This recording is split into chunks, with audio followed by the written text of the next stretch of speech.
Ano ang kwentong Marlboro nyo? So, ito. Meron ako ngayong dalawang klase ng Marlboro Blue.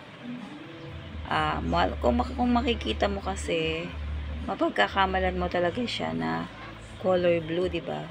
Pareho lang siya ng blue. Pero ito nga ay ibang design. So, ayan. Ito ay fusion purple. So, hindi siya talaga blue, kundi purple, medyo purple siya. So, nawalan ako ng stocks ng Marlboro last week.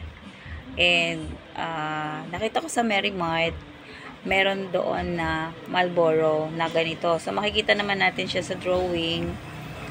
Makikita naman natin siya doon sa picture na ganitong kulay niya. Tapos, may nakasulat din naman talaga siya na fusion for purple. So, hindi ko alam, hindi ko nabigyan ng ano na, yung pangalan niya, hindi ko na-compare dito sa blue na to. So, basta in-order ko to dahil nga dati nagkakawalan din nga ng stocks. Walang mga stocks sa Mary Mart. So, para makapag-order ako, kumuha na lang ako dito ng Marlboro Blue. So, dalawang pakete pa yung binili ko nitong Marlboro Blue. Tapos, Marlboro na ito. Ito Marlboro na to. So, dumating sa akin dalawa. Nung una pa nga dating sa akin ng Mary Mart ay hindi pa kasama tong dalawang Marlboro na to. So, nabayaran ko na. Pwede ko naman tong i-cancel kasi nga hindi kasama sa dumating na delivery. Pwede ko i-cancel. Pero dahil sabi ko nga, wala naman akong Marlboro Blue, kaya hinintay ko na lang dahil baka ako hindi na ako makapag-order, walang stocks, ganyan. So, iano ko na lang na meron na akong ganito. And yun, sabi naman nila kinabukasan ipapadeliver nila uli. So, hinintay ko na lang itong Marlboro na to na dumating sa akin na diniliver sa akin ng Mary Mart. So, pagdating niya, so yan, pagdating sa akin, nakita ko siya, parang iba. Yun, nakita ko nga fusion purple. Tapos ito, na-compare ko siya. Ito naman pala ay Ice Blast. Yan, Ice Blast. So, nung time na may mga bumibili na sa akin, pwede ko naman sana itong ibigay, di ba? Pwede ko itong ibigay. Pero dahil nga alam ko na hindi ito yung kailangan nila, kasi mas sanay talaga ang mga customer dito sa blue na to. So, yun, hindi ko na ibinibigay. Pero meron akong pinagbigyan nito na sabi ko, itry lang nila na ibigay kasi ano naman retail naman siya. So, depende na lang sa'yo kung paano mo iaano sa customer, ibibigay sa customer. Kasi ako, pagkakahangga nito, mahirap nang ibigay. Kasi pag ibinigay ko, tapos hindi pala sabihin hindi yun, ibabalik na naman sa akin. Tapos bukas na. So, ako na yung ako na yung magsasuffer. So, yun, magsasuffer. So, yun, ibinigay ko to doon sa isa, shout out kay Christy. So, Christy, eto i-explain ko sa'yo. At sa mga susunod ko pang mga customer, pwede ko na rin kasi itong i-alok. And hindi na ako mahihiyang i-alok to. Dahil ito naman po ay totoo. Hindi naman to ito fake. Hindi po ito peke. So, totoo po ito na gawa din to ng Marlboro. Kaya lang, wala rito sa atin yung mga nagdadaan na ahente, wala silang hawak na ganito. Ang hawak lang nila ay ito.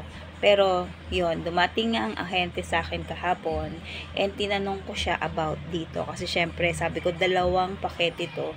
Hindi ko to maibibenta. Talagang dito na lang to kung gano'n ang mangyayari, di ba?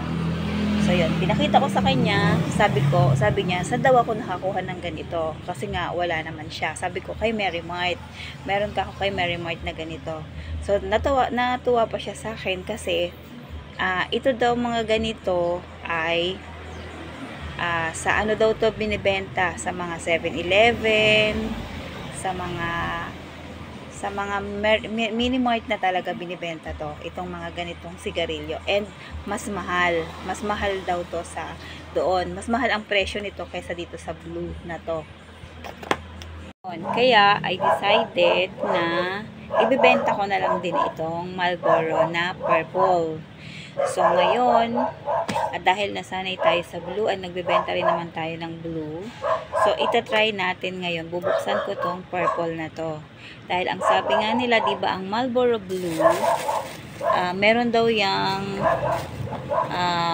dun sa stick ng Marlboro Blue, pinipitik-pitik daw yan eh. Meron daw silang pinipitik dun sa itaas ng stick para yung mentol niya ay lumabas. Ganun ba yun? So yan, dahil nga pinipitik-pitik daw yan, ganon. Ewan ko kung anong parang sinasabi ng ahente na pinipitik daw sa taas. Ito daw kasi, meron din siyang pinipitik para lumabas yung mentol o ano. Pero, yung sa Marlboro Blue, dito sa Marlboro Blue, isa lang ang pinipitik sa taas lang. Isa lang yung pinipisel. Doon lang sa may itaas. Ito daw, pati daw sa baba, meron din siyang pinipisel. Para, yung lasa daw niya ay, parang dalawa. Kung gusto mo daw ng mas matapang, yun. O, mas light, parang ganun yata. So, ito, bubuksan ko na tong Marlboro purple. So, itatry natin. Hindi ko po isisigarilyo, pero ipapakita ko lang sa inyo kung ano talaga ang kalalabasan nitong Marlboro Blue na to. Kung anong itsura. So, ayan. The same as Marlboro. Same ng Marlboro siya. Pero, ayan nga. Makikita mo, purple talaga yan. So, purple. Tapos, ayan. Meron din dito pinipisil-pisil dyan. Ayan, may pinipisil din daw siya rito. And sa baba pa daw may pinipisil. Pero ewan ko kung paano mo siya pipisilin sa baba. Wala naman eh. So ayan, ito lang siguro yung ano lang niya.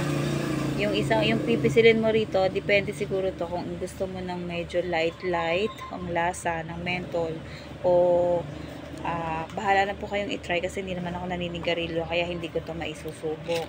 So ayan, ito available na po sa atin ang Marlboro Purple. So, yan. Mabibili mo lang po ito sa mga mga 7-Eleven, Mercury. Yan. Doon sa mga sosyalen na mga mini-mart mo mabibili. So, ngayon po ay nandito na rin siya sa aming mini-mart. So, meron na rin po kayong mabibili dito sa aming Tintins Mini-Mart. And, sa presyong, kapresyo lang din po nitong Marlboro Blue. So, same as 9 pesos per stick. And pag per kaho po tayo ay syempre mas mababa po sa per stick. So, ayan, mas makakamura po kayo. So, ito, available na po dito. At yung gustong itry ng mga reseller sa mga suking tindahan na pwedeng mag-try nito, ay subukan nyo na rin ito. Baka magustuhan din ng inyong mga customers. So, yun lang ang aking kwentong Marlboro.